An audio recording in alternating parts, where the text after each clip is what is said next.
Hello, learners. Welcome back to your favorite channel, Study with Prachi.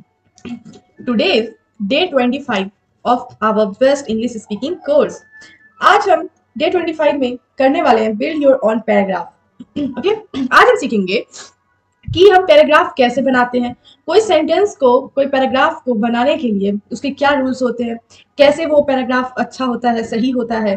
ठीक है, जिस आज के इस डे का एक और नाम हम बोल सकते हैं advance fluency training for confident speaking. ठीक है, तो जैसे कि मैंने कल के वीडियो में ही आपको बोला था कि हम इंटरमीडिएट से एडवांस लेवल पे अब जंप कर रहे हैं। सो तो आज मैं लेके आई हूँ एक पावरफुल टॉपिक जो आपकी स्पीकिंग और राइटिंग दोनों को नेक्स्ट लेवल पर ले जाएगा, जिसका टॉपिक का नाम है बिल्ड योर ऑन पैराग्राफ। अगर आपको इंग्लिश सेंटेंस आते हैं लेकिन आपको उन्हें लॉजिकली सीक्वेंस करना मुश्किल लगता है, तो आज का सेशन आपके लिए टर्निंग पॉइंट होगा। बिना देरी किए देखते हैं। यहां दिया है what is paragraph and why it matters. Okay, तो paragraph is a collection of sentences that are all related to one central idea. देखो, पैराग्राफ जो होता है ना, वो सेंटेंसेस का कलेक्शन होता है। ठीक है, जो एक ही आइडिया से, एक ही बात से सारा लाइन रिलेट करता है। अब ये क्या है, एक ही आइडिया से, सेंट्रल आइडिया से सारा बात रिलेट करता है। तो जैसे कोई एक टॉपिक है, ठीक है, उस पर हमें एक पैराग्राफ बोलना है, हमें 5 से 7 सेंटेंसेस बोलने हैं। तो वो सारे सेंटेंसेस हम उस जो टॉपिक है ना, उस टाइटल है ना, हमारा जो टॉपिक है उससे रिलेटेड ही बोलेंगे। तो वो सारे सेंटेंसेस मिलके एक पैराग्राफ बन गया। English fluently is not just about grammar, it's about expressing complete ideas clearly and effectively.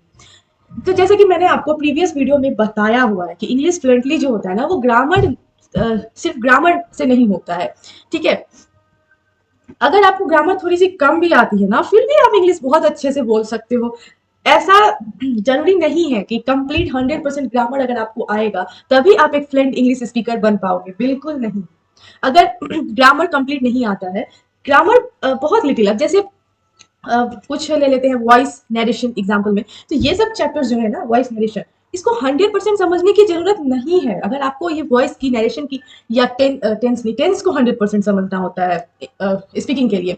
अब वॉइस नरेशन से अगर आपको लिटिल नॉलेज भी है ना, तो चलने वाला होता है। हाँ, अगर आप एग्जाम देने के लिए पढ़ रहे हो, फिर आपको वॉइस और नरेशन वगैरह, क्लाउड्स एंड और भी जो भी टॉपिक्स होते हैं ग्रामर में, इन सबको आपको 100% पढ़ने की जरूरत है। ठीक है, तो यही बात यहाँ लिखा है कि आपको ग्रामर कंप्लीट नहीं, इंग्लिश स्पीकिंग के लिए जितनी ग्रामर आपको सीखनी चाहिए, मैं बस उतना ही आपको इस कोर्स में बताऊंगी। ठीक है, और अगर आपको कंप्लीट ग्रामर एग्जाम के लिए पढ़ना हो तो आप मुझे कमेंट में बताना, उसके लिए भी नया वीडियोस में लेके आऊंगी। अब देखते हैं कि पैराग्राफ बनता कैसे है। ठीक है, तो एवरी गुड पैराग्राफ, जितने भी अच्छे पैराग्राफ होते हैं उनमें 3 तरह की चीजें होते हैं। एक होता है टॉपिक सेंटेंस, यानी कि मेन आइडिया, जिस टॉपिक पे हम लिख रहे हैं ना, उस टॉपिक के बारे में जो मेन आइडिया होता है, सबसे पहले वो लिखते हैं हम। फिर सेकंड में हम लिखते हैं एक्सप्लेनेशन, फैक्ट और एग्जांपल। ठीक है, 3 तरह की बॉडी होती है। पहले बॉडी, सॉरी आई मीन 3 तरह का इसमें पैराग्राफ में इंक्लूड होता है सेंटेंसेस। एक हो गया टॉपिक सेंटेंसेस, बीच में लिखते हैं हम उस टॉपिक का बॉडी। ठीक है, और लास्ट में बॉडी में क्या क्या आता है, एक्सप्लेनेशन, फैक्ट और एग्जांपल्स। ठीक है, और लास्ट में यानी कंक्लूडिंग सेंटेंस में हम क्या लिखते हैं, समरी या फाइनल पॉइंट, जिसको आप कंक्लूजन भी बोलते हो। ओके, सो अब है कि व्हाई इट मैटर्स। तो ये मैटर क्यों करता है, जो पैराग्राफ है ये मैटर क्यों करता है। It helps you speak in a structure organized way. Paragraph आपको मदद करता है स्ट्रक्चर ऑर्गेनाइज वे में कोई सेंटेंस लिखने या बोलने में।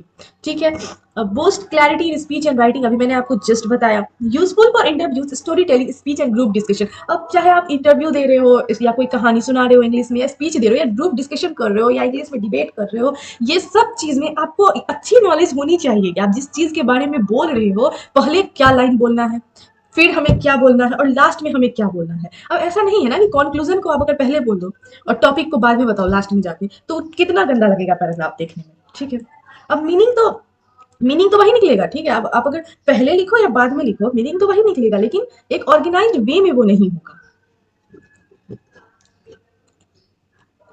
अब है steps to build a strong paragraph. तो सबसे पहले कुछ स्टेप्स यहाँ दिया हुआ है, एक स्ट्रॉन्ग पैराग्राफ बनाने के लिए कौन से स्टेप्स की जरूरत पड़ती है हमें। तो स्टेप 1 में हम क्या करेंगे, एक टॉपिक चूज करेंगे। For example, importance of fitness, my ideal vacation, learning English change my life, या माई रूटीन, या क्या कहते हैं, my school life, my college life, तो कुछ भी टॉपिक हो सकता है, एनीथिंग एनीथिंग, कुछ भी टॉपिक हो सकता है, ठीक है। पहले हम टॉपिक चूज करेंगे, ओके। अब स्टेप 2 में जाते हैं। स्टेप 2 में ब्रेनस्टॉर्म 3 की ideas related to the topic. अब 3 ऐसा की आइडियाज हमें सोचना है जो टॉपिक से रिलेट करता हो। ये किस में हम करेंगे, ये टॉपिक सेंटेंस जो मैंने अभी आपको बताया उसमें हम ऐसा लिखेंगे। पहला हम यहीं से स्टार्ट करेंगे, टॉपिक से रिलेटेड 3 की आइडियाज, ठीक है। अब स्टेप 3 में क्या करेंगे, use correct grammar and vocabulary to create sentence. ये तो सही बात है भाई, आपको ग्रामर सही लिखना है, वोकेबलरी का यूज करना है सेंटेंस को अच्छा बनाने के लिए, ओके। अब begin with a strong direct opening sentence, connect ideas smoothly using linkers. Linkers के बारे में मैंने आपको प्रीवियस वीडियोस में पढ़ाया हुआ है कि ये लिंकर्स क्या होते हैं और सेंटेंस में कैसे ऐड होते हैं। तो आप अगर आपने नहीं देखा था, पहले जाके प्रीवियस वीडियो देख लो, आपको समझ में आ जाएगा। तो हम कोशिश करेंगे कि हर एक सेंटेंस को हम लिंकर से ऐड करके चले, because, all out, more ever, that's why, ऐसा ऐसा हम लिंकर्स यूज करेंगे ताकि सेंटेंस और खूबसूरत दिखे, ओके। अब close with a powerful conclusion that reflect on paragraph message. खत्म करना है हमें एक पावरफुल कंक्लूजन के साथ, जिसमें हम या तो कुछ मॉडल आइडियाज बता सकते हैं या फिर हम कुछ भी ऐसा समरी में कुछ एक लाइन डाल सकते हैं, लेकिन एक पावरफुल कंक्लूजन डालना ही होता है एक ब्यूटीफुल पैराग्राफ बनाने के लिए। Practice speaking it aloud to improve fluency and confidence. Practice is important, ये तो हर वीडियो में मैंने बोला है। अब चलिए देखते हैं कि इन स्टेप्स का यूज करके हम कैसे पैराग्राफ बनाएंगे। तो यहाँ पे मैंने जो टॉपिक लिया है वो लिया है why I want to speak English fluently. आप अगर कोई और टॉपिक लेना चाहो तो बिल्कुल ले सकते हो।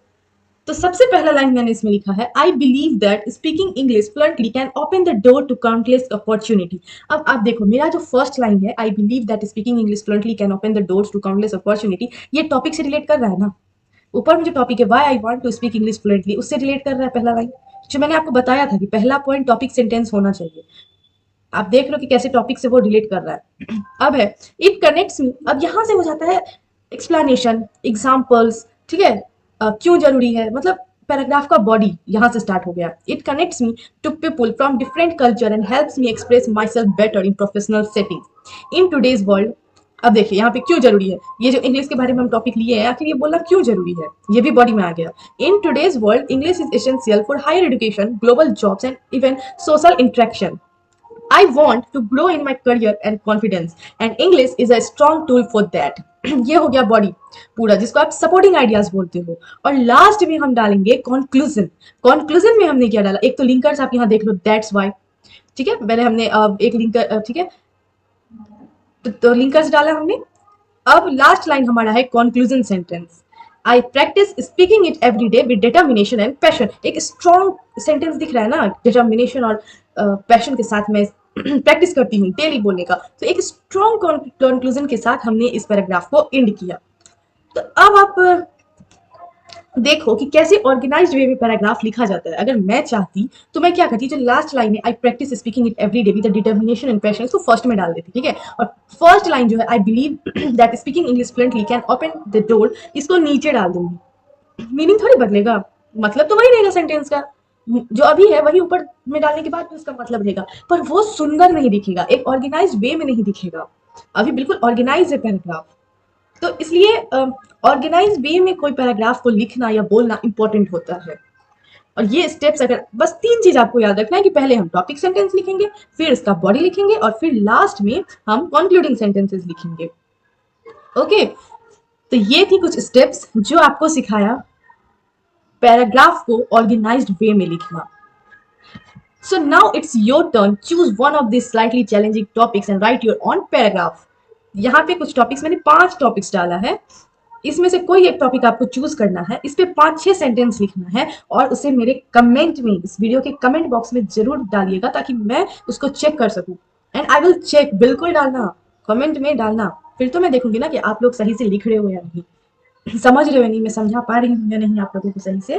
तो वो तो तभी पता चलेगा जब मैं देखूंगी कि आप लोग कैसा सेंटेंस लिख रहे हो, ठीक है। और practice is the key, practice आपको करना है, डेली करना है, मिरर प्रैक्टिस करना है। आप जितना स्ट्रक्चर्ड बोलेंगे ना, जितना ऑर्गेनाइज्ड वे में बोलेंगे ना, उतना ही इम्पैक्टफुल इंप्रेशन बनाएंगे आप, ठीक है। तो इसीलिए आपको अब समझ आ गया होगा कि पैराग्राफ को ऑर्गेनाइज वे में क्यों बोलना है और कैसे बोलना है। यहाँ पे खत्म होता है हमारा डे 25। अब आपसे मैं कल मिलूंगी यानी डे 26 के सेशन में, जहां हम सीखेंगे और भी एडवांस एक्सप्रेशन। सो अगर मेरी वीडियो पसंद आया हो तो लाइक करो, अपने फ्रेंड के साथ शेयर करो ना, शेयर करो, तब तो सब सीख पाएंगे ना इंग्लिश स्पीकिंग। और सबसे इंपॉर्टेंट, सब्सक्राइब करो, सब्सक्राइब किए बिना अभी चैनल से बाहर मत जाना। मिलते हैं डे 26 में, तब तक के लिए हैप्पी लर्निंग।